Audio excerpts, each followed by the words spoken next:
Reflection of light at curved surfaces.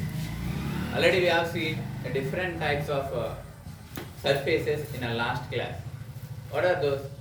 Plane surface is a one type, and curved surface is another type.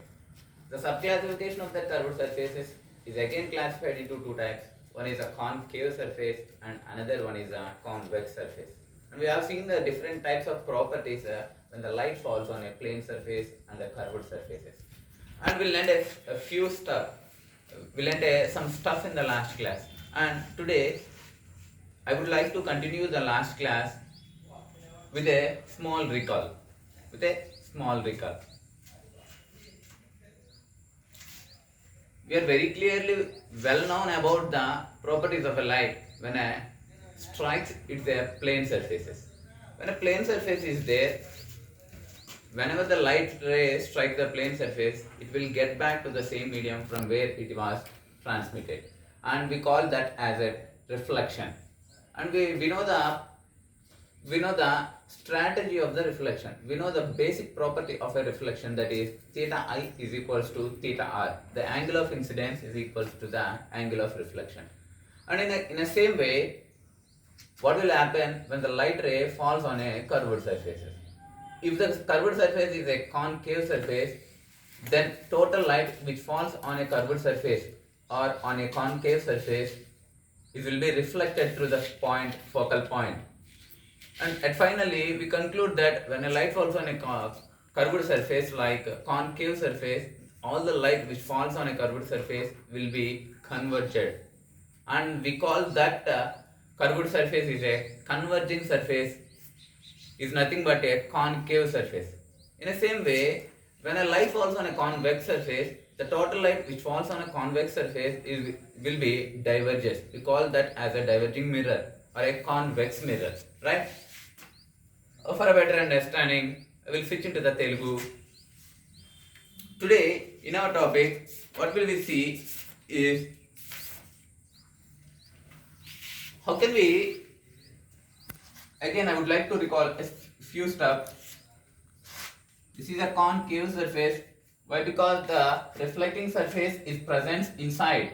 That is why we are calling it as a concave surface. This is called principal axis. This is called principal axis. This is called incident ray, or simply I, incident ray. For every curved surface, we will find a center point, and in a same way, we will find a point, focal point, or a simply focus point. Whenever the light strikes the reflecting surface, it will reflect through the point, focus point. Now, it is better to understand the relation between the focus point and the center of the curvature. It is better to understand the relation between the focus point and the center of the curvature.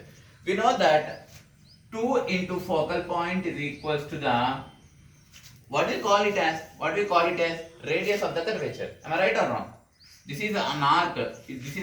With that, we will draw an arc.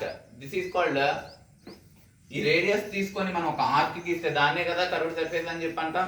Okay, ఇప్పుడు దీన్ని ఏమంటారు? దేంతో అయితే మనం ఒక ఆర్క్ని గీస్తున్నామో ఆ measurement ఏమంటాం మనం? రేడియస్ అని చెప్పేసి అంటాం. అవునా కదా? ఆ రేడియస్ అని చెప్పి అంటున్నాం. This is a radius. ఓకేనా? Simply the length from this is a point O. Let me consider. This is a point O. Let me consider. Okay. The distance between the O to C is a radius of the curvature. Am I right? This is called R simply. This is called R. The focal point is present exactly between the O and C. O ki C ki exact గా middle లో focal point అనేది present అవుతుంది. So 2 into focal point is called radius of the curvature అని చెప్పొచ్చా లేదా? 2 into focal point is equals to R, radius of the curvature. 2 lengths అంటే ఈ రెండింటికి మధ్యలో ఉంటుంది కాబట్టి ఇది ఒక లెంత్, ఈక్వల్ లెంత్, ఇది ఒక ఈక్వల్ లెంత్. ఈ ఈక్వల్ లెంత్ ఏమంటారంటే ఫోకల్ లెంత్ అని చెప్పేసి అంటాం అనమాట. Focal length 2 into focal length is equals to radius of the curvature. Is it clear? Yeah, it is very clear. And in our textbook, మన text book లో ఏమి ఇచ్చాడంటే, మీరు ఒక రబ్బర్ కార్క్ తీసుకోండి, లేదంటే ఒక రబ్బర్ మెటీరియల్ తీసుకోండి, ఒక రబ్బర్ స్ట్రిప్ తీసుకోండి. దానికి ఏం చేస్తారు అంటే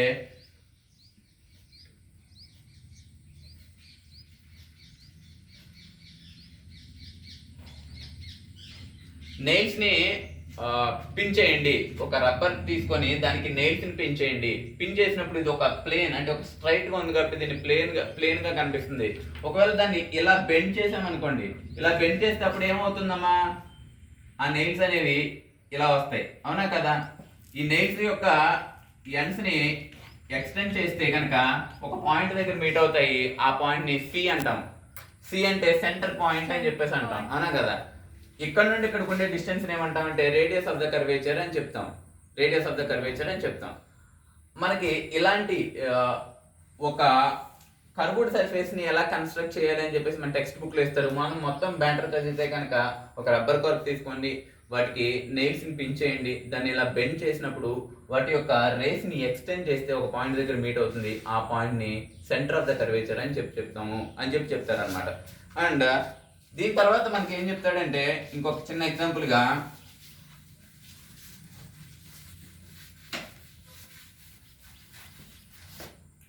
ఒక వుడెన్ బ్లాక్ తీసుకోండి. ఒక వుడెన్ బ్లాక్ మీద 2 నెయిల్స్ ని పిన్ చేయండి. ఒక వుడెన్ బ్లాక్ తీసుకొని 2 నెయిల్స్ ని పిన్ చేయండి. 2 నెయిల్స్ ని పిన్ చేసిన తర్వాత another side of the wooden block ఒక క్యాండిల్ ని ప్లేస్ చేయండి. అనదర్ సైడ్ ఒక క్యాండిల్ ప్లేస్ చేస్తే ఏమవుతుంది, దీని యొక్క షాడో పడుతుంది, అవునా కదా. ఇటువైపు దీని యొక్క షాడో పడుతుంది, అవునా. ఒకవేళ దీని వెనకాల మనం ఒక క్యాండిల్ ప్లేస్ చేసిన తర్వాత ఆ క్యాండిల్ ని నేను అడ్జస్ట్ చేస్తాను అంట. ఒకసారి ఏం చేస్తానంటే దూరంగా తీసుకెళ్తున్నాను, ఇంకొకసారి దగ్గరగా తీసుకొస్తాను. అప్పుడు can we get any type of changes in the shadow. షాడోలో మనకి ఎలాంటి చేంజెస్ ఏమైనా వస్తాయా? సపోజ్ ఒక చూద్దాం. ఇక్కడ నేను లైట్ పెట్టుకుంటాను, నేను ఇక్కడ ఉంటాను, నా షాడో ఆపోజిట్ గా పడుతుంది అనమాట. ఒకవేళ నేను మూవ్ అవుతున్నాను అనుకోండి, అప్పుడు నా షాడో యొక్క లెంత్, దాని యొక్క ప్రాపర్టీస్ చేంజ్ అవడం మనం అబ్జర్వ్ చేస్తాం. ఇన్ ద సేమ్ వే ఇటువైపున మనం క్యాండిల్ ప్లేస్ చేసినప్పుడు ఆ క్యాండిల్ ని కానీ ఈ వుడెన్ బ్లాక్ ని కానీ మూవ్ చేస్తా ఉంటే we will get a changes in the shadow. షాడోలో మనం చేంజెస్ ని అబ్జర్వ్ చేస్తాము అని చెప్తాడు అనమాట. ఓకేనా. ఆల్రెడీ మనం చూసుకున్నాము సెంటర్ పాయింట్ అంటే ఏంటిది, ఫోకల్ పాయింట్ అంటే ఏంటి చూసామా.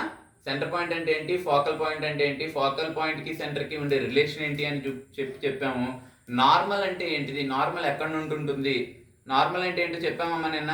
నార్మల్ అనేది ప్రతి ప్లేస్ లో ఉంటుంది, కర్వ్డ్ సర్ఫేస్ కైనా ప్లేన్ సర్ఫేస్ అయినా. ఎవ్రీ ప్లేస్ ఎక్కడైతే లైట్ స్ట్రైక్ అవుతుందో అక్కడ నార్మల్ గీయొచ్చు అని చెప్పానా లేదా నిన్న? చెప్పుకున్నాం. ఇవన్నీ కూడా మా keywords in order to understand the properties of a light on a curved surfaces. ఏదైనా లైట్ అనేది కర్వ్డ్ సర్ఫేస్ మీద పడినప్పుడు ఎలాంటి ప్రాపర్టీస్ ని ఎగ్జిబిట్ చేస్తుంది అని చెప్పడానికి ఇవన్నీ కూడా కీవర్డ్స్ అన్నమాట. ఇవన్నీ తెలిస్తేనే మనం నెక్స్ట్ ఉండే వాటిని క్లియర్ గా అండర్స్టాండ్ చేసుకోగలుగుతాం అన్నమాట. ఆల్రెడీ దీన్ని చెప్పింది ఒకసారి చూస్తే కనుక, this is the principal axis. This is a what type of surface it is? Concave surface. This is a concave surface. We know that every concave surface has a center and this is a focal point. The distance between the O to F is called focal length అంటారన్నమాట. O నుండి F కుండే distance ఏదైతే ఉంటుందో దాన్ని focal length అంటాము. ఈ point ని focus point అంటాం అన్నమాట. O to F C వరకు ఉండే డిస్టెన్స్ ఏమంటాం అంటే రేడియస్ ఆఫ్ ద కర్వేచర్ అని చెప్పి అంటాము. O to C కుండే డిస్టెన్స్ ఏమంటాం, రేడియస్ ఆఫ్ ద కర్వేచర్ అని చెప్తాం అన్నమాట. మనకి 2 into focal length is equals to radius of the curvature అనేది రిలేషన్ మనకి తెలుసు అన్నమాట. మనకు ఆల్రెడీ తెలుసు ఈ ప్రిన్సిపల్ యాక్సిస్ కి ప్యారలల్ గా ఒక లైట్ రే ని పాస్ చేస్తే కనుక అది ఫోకస్ పాయింట్ నుండి వెళ్తుందని తెలుసు, అవునా. ఏదైనా ఒక లైట్ రే ని త్రూ ద ఫోకస్ ఇన్సిడెంట్ చేస్తే కనుక రిఫ్లెక్టెడ్ లైట్ అనేది parallel to the principal axis వెళ్తుందని చెప్పు. I1 అనుకుంటున్నా, incident ray 1, this is the incident ray 2, this is reflected ray, this is reflected ray 1 and this is reflected ray 2. Incident ray 1 ఇచ్చినప్పుడు చూడండి parallel గా pass చేసినప్పుడు focus ద్వారా వెళ్ళింది, అలా కాకుండా ఫోకస్ ద్వారా పాస్ చేసినప్పుడు ప్యారలల్ గా వెళ్తుంది. ఇప్పుడు నా క్వశ్చన్ ఏంటంటే, what will happen if the light passes from the centre of the curvature. ఇది ఇప్పుడు ఇన్సిడెంట్ రే 3 అమ్మా. లైట్ ని ఇప్పుడు నేను ఎక్కడ నుండి పాస్ చేస్తున్నాను, ఫోకస్ ద్వారా కాదు, సర్ఫేస్ మీద కాదు, మిర్రర్ మీద కాదు, సెంటర్ పాయింట్ నుండి నేను పాస్ చేస్తున్నాను. అలాంటి కేసులో ఏమవుతుందంటే the light will reflect in a same direction. ఏ డైరెక్షన్ లో అయితే ఇన్సిడెంట్ చేసామో అదే డైరెక్షన్ లో రిఫ్లెక్ట్ అవుతుంది. There will be no divergence in the light beam. Light beam లో కానీ లైట్ రే లో కానీ డైవర్జెన్స్ ఉండదు. ఏ డైరెక్షన్ లో అయితే ఇన్సిడెంట్ చేస్తున్నామో అదే డైరెక్షన్ లో రిఫ్లెక్ట్ అవుతుంది. దీన్ని ఏమంటామమ్మా? R3 రిఫ్లెక్టెడ్ రే 3. రిఫ్లెక్టెడ్ రే ఇన్సిడెంట్ రే 3 ఇలా వెళ్ళినప్పుడు రిఫ్లెక్టెడ్ రే 3 కూడా సేమ్ డైరెక్షన్ లో రిఫ్లెక్ట్ అవుతుంది. ఓకేనా? ఇంకేదైనా పాసిబిలిటీస్ ఉన్నాయా ఇక్కడ ఇన్సిడెంట్ లైట్ ని ఇన్సిడెంట్ చేయడానికి? Either we have to incident on a curved surface or through the focal point or through the center point. These are the three possibilities in order to incident the light ray. These are the three properties in order to incident the light ray. We'll learn about the ray diagrams of a concave surface. Ray diagrams అంటే ఏంటంటే ఏదైనా ray before going to that ray diagram we have to know the two more keywords, that is what is the image. What is the image? What do you know about the image? Image is nothing but the shape of an any object. Am I right or wrong? Shape of an any object. ఏదైనా ఒక object తీసుకుంటే దాని యొక్క shape ని reconstruct చేస్తే దాన్ని image అంటాము. Generally images are classified into two types in the chapter light chapter లో images ని two types గా classify చేస్తాము. One is real image and another one is virtual image. One is a real image and another is virtual image. What is mean by real image and what do you mean by virtual image? Real image అంటే ఏంటిది, virtual image అంటే ఇప్పుడు I am coming to know that I am seeing you. నేను నిన్ను చూస్తున్నప్పుడు what type of image it is? ఎలాంటి type of image అనుకుంటున్నారు? Is it real image or virtual image? No, it is not real image. It is exactly a virtual image. This is a virtual image. What do you mean by real image? Any image which can be reconstructed on the screen is called a real image. And the image which cannot be reconstructed on the screen is called a virtual image. నేను ఇప్పుడు మిమ్మల్ని చూస్తున్నాను అనుకోండి, that is called virtual image. First real image అంటే ఏంటో చూద్దాం. ఏదైనా ఒక ఇమేజ్ ని ఒక స్క్రీన్ మీద రీకన్స్ట్రక్ట్ చేయగలిగితే అలాంటి ఇమేజ్ ని ఏమంటామంటే రియల్ ఇమేజ్ అంటాం. రియల్ ఇమేజ్ అంటే ఏంటిది? ఏదైనా ఒక స్క్రీన్ మీద రీకన్స్ట్రక్ట్ చేయాలి. ఎగ్జాంపుల్ ఏంటిది? Image in cinema theatres, movies. అవునా?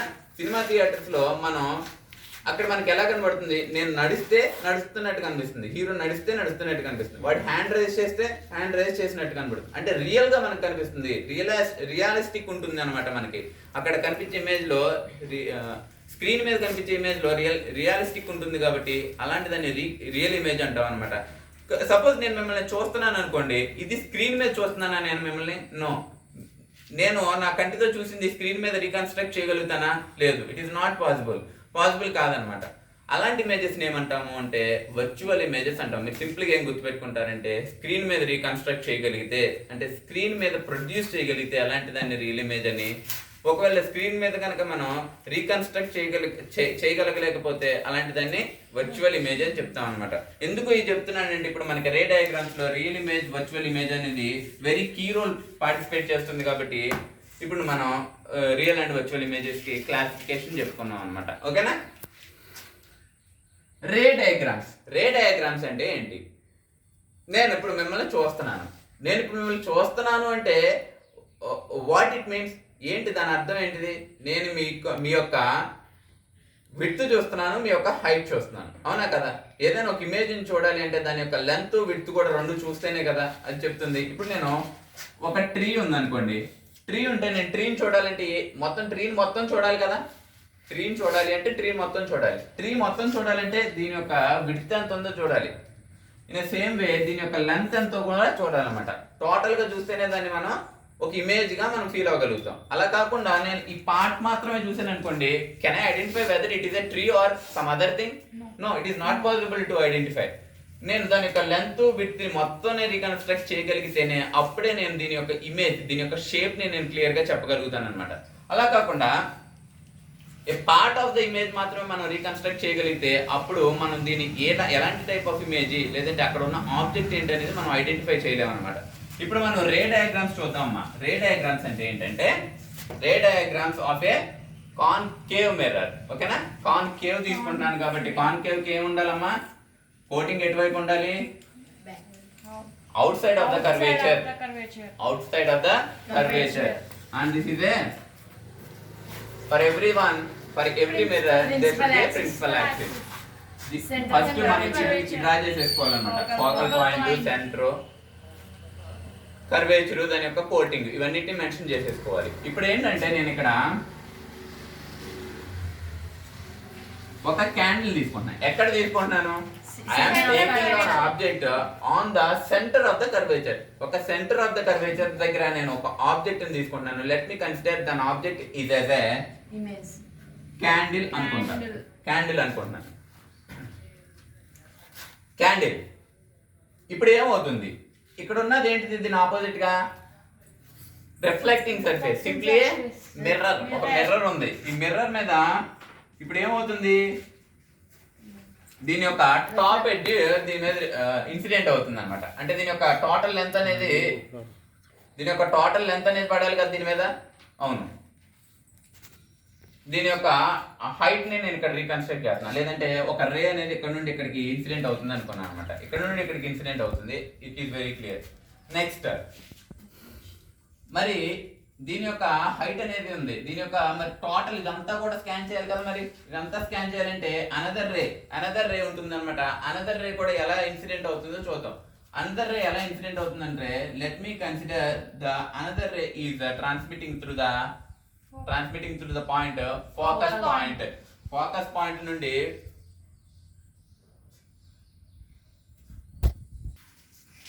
okay, this is all about the ray diagrams of a concave surface. What will happen when the rays will fall on a concave surface? Let me consider an object. ఒక object ని తీసుకున్నా. Here my object is a candle. Candle తీసుకున్న తర్వాత ఒక రే, top రే, ఒక రే అనేది దాని యొక్క హైట్ నుండి ఒక రే అనేది ఇన్సిడెంట్ అవుతుంది అనుకున్నాము. అది ఖచ్చితంగా parallel to the principal axis incident అవుతుంది అనుకుంటే, ద రిఫ్లెక్టెడ్ రే అనేది ఏ డైరెక్షన్ లో రావాలి? త్రూ ద ఫోకస్ రావాలి. It is very clear. It is very clear. And ఇక్కడ నుండి కూడా మనం ఒక రేంజ్ తీసుకుంటే, త్రూ ద ఫోకస్ తీసుకుంటే parallel to the principal axis అనేది రిఫ్లెక్టెడ్ రే అనేది రావాలి. అవునా? అలాగే వచ్చిందనమాట. ఇక్కడ మనం ఆబ్జెక్ట్ ని ఎక్కడ తీసుకుంటున్నాము అంటే, ఈ మిర్రర్ దగ్గర నుండి దీని యొక్క సెంటర్ పాయింట్ కి అవే తీసుకున్నాం అనమాట. Away from the centre point తీసుకున్నాం, లేదంటే బియాండ్ ద సెంటర్ పాయింట్ తీసుకున్నాం అనమాట. బియాండ్ ద సెంటర్ పాయింట్ తీసుకుంటే ఇమేజ్ ఎక్కడ ఫామ్ అవుతుంది? ఇమేజ్ అంటే అసలు ఇమేజ్ ఎక్కడ ఫామ్ అవుతుంది? ఒకవేళ కనుక మనం ఏదైనా ఒక స్క్రీన్ ని, లేదంటే ఒక వైట్ పేపర్ ని ఇలా పెట్టగలిగితే, ఆ వైట్ పేపర్ మీద మనకు ఒక ఇమేజ్ అనేది ఫామ్ అవుతుంది అనమాట. ఈ క్యాండిల్ యొక్క ఇమేజ్, లేదంటే ఈ ఫ్లేమ్ యొక్క ఇమేజ్ అనేది మనకు ఫామ్ అవుతుంది. ఓకేనా? ఇమేజ్ ఎక్కడ ఫామ్ అవుతుంది? మామూలుగా ఎక్కడైనా రోడ్ మీద ఫామ్ అయిపోతుందా? No, it is not possible. ఒకవేళ మనం స్క్రీన్ అనేది పెడితే స్క్రీన్ మీద ఇమేజ్ ఫామ్ అయితే అలాంటి ఇమేజ్ ఏమంటాం మనం? రియల్ ఇమేజ్ అంటాం. అవునా కదా? ఏదైనా ఒక ఇమేజ్ ని స్క్రీన్ మీద రీకన్స్ట్రక్ట్ చేస్తే అలాంటి ఇమేజ్ ని రియల్ ఇమేజ్ అంటాం అనమాట. రియల్ ఇమేజ్ అనేది ఇక్కడ ఫామ్ అవుతుంది. కానీ ఎక్కడ ఫామ్ అవుతుంది? ఎక్కడ పర్టికులర్ గా ఫామ్ అవుతుంది చూద్దాం. ఎక్కడ పర్టికులర్ గా ఫామ్ అవుతుందంటే, ఒకవేళ ఈ రేస్ యొక్క రిజల్టెంట్ చూసుకుంటే కనుక, ఇక్కడ ఎడ్జ్ నుండి, టాప్ ఎడ్జ్ నుండి వచ్చే రే అనేది ఫోకస్ పాయింట్ ద్వారా పాస్ అయింది. ఏదైనా ఒక రేని ఫోకస్ ద్వారా పాస్ చేసినప్పుడు ఆ రెండు రేసు ఏవైతే టూ రేసు ఎక్కడ కన్వర్జ్ అవుతాయో, ఎక్కడైతే మీట్ అవుతాయో ఆ పర్టికులర్ ప్లేస్ దగ్గర ఇమేజ్ అనేది ఫామ్ అవుతుంది. ఇన్ ఎవ్రీ కేస్, ప్రతి కేసులో కూడా ఈ పాయింట్ క్యూ అనేది ఎక్కడైతే ఉంటుందో ఆ పర్టికులర్ ప్లేస్ దగ్గరే ఇమేజ్ ఫామ్ అవుతుంది. దానికంటే వెనకాల ముందు ఇమేజెస్ ఫామ్ అవ్వా? ముందు అయితే ఇమేజ్ ఫామ్ అవ్వదు, వెనకైతే ఇమేజ్ ఫామ్ అవుతుంది. కానీ దీని యొక్క ఇంటెన్సిటీ అనేది రెడ్యూస్ అయిపోవటం వల్ల, లేదంటే ఎన్ నెంబర్ ఆఫ్ లైట్ రేస్ అనేది కన్వర్జ్ అయిపోవటం వల్ల ఒరిజినల్ లైట్ రే అనేది ప్రాపర్ గా రీకన్స్ట్రక్ట్ చేయలేము. అలాంటి కేసులు ఏమవుతుందంటే ఇమేజ్ బ్లర్ అవుతుంది. బ్లర్ అవుతుంది. పిన్ హోల్ కెమెరా యొక్క కన్స్ట్రక్షన్ ఆల్రెడీ మీరు చూసారు కదా. పిన్ హోల్ కెమెరా యొక్క కన్స్ట్రక్షన్ తెలుసా? పిన్ హోల్ కెమెరా అంటే కనుక, మనం ఒక కెమెరాని తీసుకున్నప్పుడు మనం లెన్స్ ఉంటుందా? ఆ లెన్స్ అనేది అడ్జస్ట్ చేస్తే, లెన్స్ యొక్క సైజ్ అనేది రెడ్యూస్ చేస్తే ఏమవుతుంది?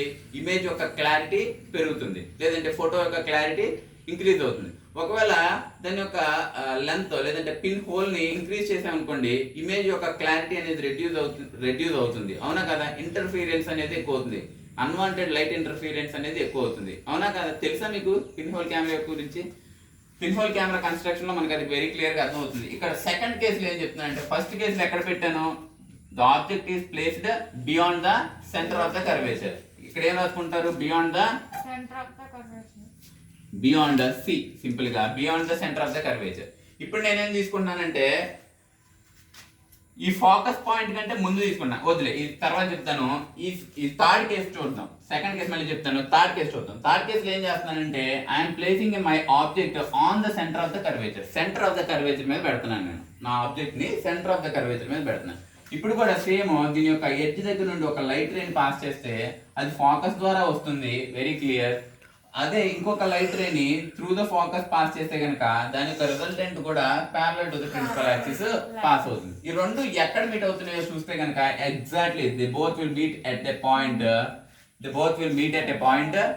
క్యూ అనే పాయింట్ దగ్గర మీట్ అవుతాయి. ఆ క్యూ పాయింట్ అనేది ఎక్కడ ఉందంటే ఎగ్జాక్ట్ గా సెంటర్ దగ్గర ఉందన్నమాట. అంటే ఇక్కడ మనకి ఇమేజ్ అనేది ఎక్కడ రీకన్స్ట్రక్ట్ చేయగలుగుతాము?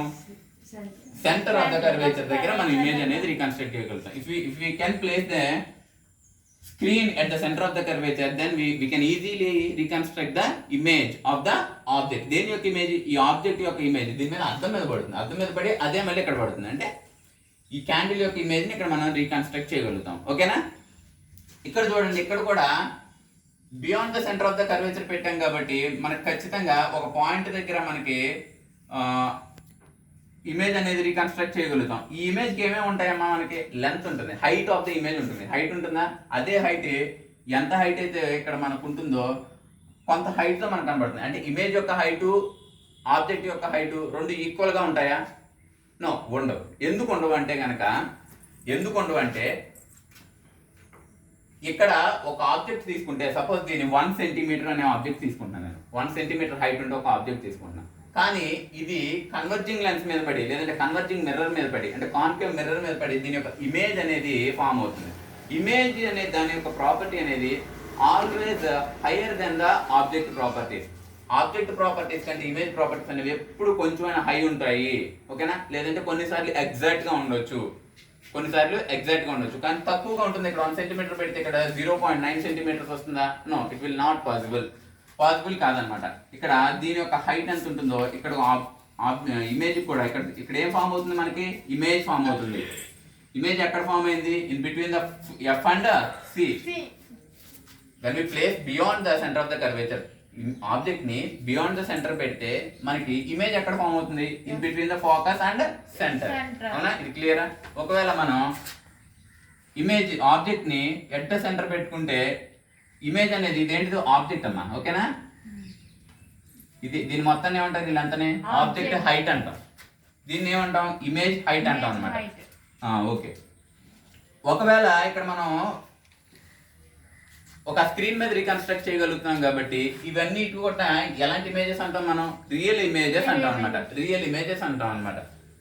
ఇక్కడ ఇమేజ్ వస్తుంది, ఇక్కడ ఆబ్జెక్ట్ ఉంటుంది కాబట్టి ఇక్కడ ఇమేజ్ వస్తుంది. ఈ లెంత్ ఏమంటాం? సి నుండి క్యూ మధ్య ఉండే లెంత్ ఏమంటాం మనం? హైట్ ఆఫ్ ద ఇమేజ్ అంటాం అనమాట. ఇక్కడ నుండి ఇక్కడికి ఉండేదాన్నేమో హైట్ ఆఫ్ ద ఆబ్జెక్ట్ అంటాం, ఇక్కడ నుండి ఇక్కడికి ఉండేదాన్నేమో హైట్ ఆఫ్ ద ఇమేజ్ అంటాం అనమాట. ఇక థర్డ్ కేసు చూస్తే now I am placing my object in between the center and focus కి సెంటర్ కి మధ్యలో పెడుతున్నాను నేను. ఇలాంటప్పుడు ఏమవుతుందంటే ఇమేజ్ ఎక్కడ ఫామ్ అవుతుందో ఒకసారి చూద్దాం అనమాట. ఫోకస్ ద్వారా పాస్ అవుతుంది. అలాగే ఒక ఫోకస్ ద్వారా పాస్ అయ్యే ఒక లైట్ రే అనేది కూడా మనం ఎక్స్టెండ్ చేయగలిగితే కనుక మనకి దాని యొక్క ఇమేజ్ అనేది ఎక్కడ ఫామ్ అవుతుందంటే బియాండ్ ద సెంటర్. ఇక్కడ ఖచ్చితంగా మనకి సెంటర్ దగ్గర వచ్చినట్టు కనిపిస్తుంది, కానీ పర్ఫెక్ట్ అయితే ఇస్తే బియాండ్ ద సెంటర్ కంటే ఎవేలో ఫామ్ అవుతుంది ఇమేజ్ అనేది మనకి. అర్థం కావట్లా. ఇమేజ్ ఆబ్జెక్ట్ అనేది బియాండ్ ద సెంటర్ పెడితే ఇమేజ్ ఎక్కడ ఫామ్ అవుతుంది? Between the focus and centre. అది క్లియర్. ఒకవేళ సెంటర్ మీద పెడితే ఒక ఆబ్జెక్ట్ ని దాని యొక్క ఇమేజ్ ఎక్కడ ఫామ్ అవుతుంది? సెంటర్ దగ్గరే ఫామ్ అవుతుంది. ఒకవేళ between the F and C పెట్టాం అనుకోండి, దాని యొక్క ఇమేజ్ ఎక్కడ ఫామ్ అవుతుంది? Beyond the centre of the centre. ఓకేనా? ఇంకా థర్డ్ కేసులో ఇంకొక కేసులో ఏం జరుగుతుందంటే ఫోకస్ దగ్గర పెడతా. చూద్దాం. ఫోకస్ దగ్గర పెడతా. ఏదైనా ఒక ఆబ్జెక్ట్ ని ఫోకస్ దగ్గర పెడితే దాని యొక్క ఇమేజ్ ఎక్కడ ఫామ్ అవుతుంది? ఫోకస్ దగ్గర పెడితే దీని యొక్క ఇమేజ్ ఫామ్ అవుతుందా? ఫామ్ అవుతుంది. ఎక్కడ ఫామ్ అవుతుంది అంటే ఇన్ఫైనైట్ డిస్టెన్స్ దగ్గర ఫామ్ అవుతుంది అనమాట. ఇన్ఫైనైట్ డిస్టెన్స్ దగ్గర ఫామ్ అవుతుంది. దాని యొక్క ప్రాపర్టీస్ చూస్తే కనుక ఇది ఎలాంటి ఇమేజ్ అమ్మా, ఇది ఎలాంటి ఇమేజ్ అంటే మనకి ఇక్కడ ఆబ్జెక్ట్ ఇలా ఉంది కానీ మనకి ఇమేజ్ ఫామ్ అయ్యేటప్పుడు ఇలా ఫామ్ అవుతుందమ్మా. అంటే ఇన్వర్ట్ అయ్యి మనకి ఇమేజ్ ఫామ్ అవుతుంది అనమాట. This is a real and inverted image అంటాం అనమాట. దీన్ని ఏమంటాం, రియల్ అండ్ ఇన్వర్టెడ్ ఇమేజ్ అంటాం అనమాట. ఇక్కడ సెకండ్ కేసులో రియల్ అండ్ ఇన్వర్టెడ్ ఇమేజ్, ఇక్కడ కూడా రియల్ అండ్ ఇన్వర్టెడ్ ఇమేజ్ అంటే అన్ని real images inverted images form అవుతాయి. ఇన్ కేస్ ఆఫ్ మిర్రర్స్ లో ప్రతి రియల్ ఇమేజ్ కూడా ఇన్వర్టెడ్ ఇమేజ్ గా మనం కన్సిడర్ చేస్తాము. ఇక్కడ ఎలాంటి టైప్ ఆఫ్ ఇమేజ్ ఫామ్ అవుతుంది, ఇక్కడ కూడా real and inverted image form అవుతుంది. దాని యొక్క ప్రాపర్టీ చూస్తే ఇక్కడ హైట్ చూస్తే కనుక ఒకలా ఉంటుంది, ఇక్కడ హైట్ చూస్తే కనుక ఒకలా ఉంటుంది, ఇక్కడ హైట్ చూస్తే ఒకలా ఉంటుంది. హైట్ అనేది ఇంక్రీజ్ అయితే దాన్ని ఏమంటాం అంటే మ్యాగ్నిఫైడ్ ఇమేజ్ అని చెప్తాం అనమాట. ఓకేనా, హైట్ అనేది ఆబ్జెక్ట్ హైట్ కంటే ఇమేజ్ హైట్ అనేది ఇంక్రీజ్ అయితే దాన్ని మ్యాగ్నిఫైడ్ ఇమేజ్ అంటాం అనమాట. ఇంకా బాగా పెద్దగా వస్తే ఎన్లార్జ్డ్ ఇమేజ్ అని చెప్తాం అనమాట. ఓకేనా, మ్యాగ్నిఫైడ్ అండ్ ఎన్లార్జ్డ్ ఇమేజ్ లేదంటే మ్యాగ్నిఫైడ్ ఇమేజ్ అని చెప్తాం అనమాట. ఇక్కడ చూడండి, ఇక్కడ height of the object and height of the image when we place the object at the centre of the curvature both will be equal, రెండు కూడా ఈక్వల్ గా ఉంటాయి. ఇంకా ఒక కండిషన్ ఏంటంటే ఫిఫ్త్ కండిషన్, ఇప్పుడు ఆబ్జెక్ట్ ని between the P and F పెడతాం అనమాట. P అంటే పోల్ అంటాం, అది పోల్ అంటాం. ఓకేనా, P అంటే పోల్ పాయింట్ అంటాం అనమాట. F బియాండ్ ద F పెట్టినప్పుడు అంటే between the F and C పెట్టినప్పుడు చూసాము, బియాండ్ ద C పెట్టినప్పుడు చూసాము. ఇప్పుడు ఏం చేస్తున్నానంటే బిఫోర్ ద ఫోకల్ పాయింట్ పెడుతున్నాను అనమాట. బిఫోర్ ద ఫోకల్ పాయింట్ పెడితే every ray should pass from the focus point. ప్రతిసారి చూడండి ఒక రే అనేది ఫోకస్ ద్వారా పాస్ అయింది, కానీ ఇక్కడ ఫోకస్ ద్వారా పాస్ అవ్వడానికి ఛాన్స్ ఉందా, లేదు, ఛాన్స్ లేదు. కాబట్టి ఇక్కడ నుండి ఒక లైట్ రే అనేది దీనికి హిట్ అవుతుంది కానీ అలాగే ఒకసారి మనం ఫోకస్ నుండి కూడా దీన్ని ఎక్స్టెండ్ చేస్తే లేదంటే దీన్ని నార్మల్ ఫోకస్ నుండి కూడా ఒక రేని ఎక్స్టెండ్ చేయగలిగితే, ఒక రే అనేది వాస్తవంగా ఫోకస్ ద్వారా వెళ్ళాలి, ఇలా వెళ్తుంది, కానీ ఇలా వెళ్లకుండా నేను దీన్ని ఇలా ఎక్స్టెండ్ చేస్తున్నాను. ఎందుకు ఎక్స్టెండ్ చేస్తున్నాను అంటే ఇటు వెళ్ళడానికి ఛాన్స్ లేదు కాబట్టి, ఎందుకంటే దీని యొక్క హైట్ అనేది ఇక్కడ రీకన్స్ట్రక్ట్ అవ్వదు. దీని యొక్క హైట్ అనేది ఇక్కడ ఉంది, ఇది ఫోకస్ పాయింట్ కంటే ముందు ఉంది. ఏదైనా ఒక ఆబ్జెక్ట్ ని ఫోకస్ పాయింట్ కంటే ముందు ఉంటే అది ఈ మిర్రర్ అనేది డిస్ప్లే చేయదు అనమాట. మిర్రర్ అనేది ఏ మిర్రర్ కూడా, కర్వ్డ్ మిర్రర్ ఏది కూడా డిస్ప్లే చేయదు. అందుకే ఇటు నుండి లైట్ పాస్ అవ్వడానికి ఛాన్స్ లేదు కాబట్టి ఈ ఫోకస్ పాయింట్ నేను ఎక్స్టెండ్ చేస్తాను. ఇందాక కాన్వెక్స్ లెన్స్ లో కూడా మనం అవే ఫ్రమ్ ద మిర్రర్ వెళ్తుంది, లైట్ డైవర్జ్ అవుతుంది అని చెప్పాం. కానీ ఏం చేశాను, అక్కడ ఫోకస్ పాయింట్ నుండి ఒక లైట్ రేస్ ని లేదంటే ఒక రేస్ ని ఎక్స్టెండ్ చేసి ఈ డైరెక్షన్ లో వెళ్తుంది అని చెప్పాను. ఇన్ సేమ్ వే ఇక్కడ కూడా ఏం చేస్తున్నానంటే ఫోకస్ నుండి లైట్ రేస్ ని ఎక్స్టెండ్ చేసి సెంటర్ ఆఫ్ ద కర్వేచర్, దీన్ని ఏమంటారు, సెంటర్ ఆఫ్ ద కర్వేచర్ నుండి ఏదైనా ఒక రే గీస్తే దాన్ని ఏమంటాం అంటే మనం నార్మల్ అంటాం అని చెప్పాను. అవునా కదా, నార్మల్ ని కూడా ఎక్స్టెండ్ చేస్తే రెండు కూడా ఒక పాయింట్ దగ్గర మీట్ అవుతాయి, ఆ పాయింట్ దగ్గర ఇమేజ్ అనేది ఫామ్ అవుతుంది. వాస్తవంగా అయితే ఇక్కడ స్క్రీన్ మీద ఇమేజ్ అనేది రీకన్స్ట్రక్ట్ అవ్వట్లేదు, అందుకే ఇలాంటి ఇమేజెస్ ఏమంటాం అంటే వర్చువల్ ఇమేజెస్ అంటాం. Magnified and virtual images form అవుతాయి ఎప్పుడు, when we place an object in front of the focus point. In front of the focus point పెడితే ఏదైనా ఒక ఆబ్జెక్ట్ ని then we will reconstruct the virtual and enlarged image మనకి form అవుతుంది. ఓకేనా, virtual and enlarged image form అవుతుంది. ఇక్కడ ఇన్వర్టెడా నాన్ ఇన్వర్టెడా, వర్చువల్ ఇమేజ్ అంటేనే మనకి రీకన్స్ట్రక్ట్ చేయలేము, దానికి ఇన్వర్టెడా నాన్ ఇన్వర్టెడ్ అని స్పెసిఫిక్ గా చెప్పాల్సిన అవసరం లేదు.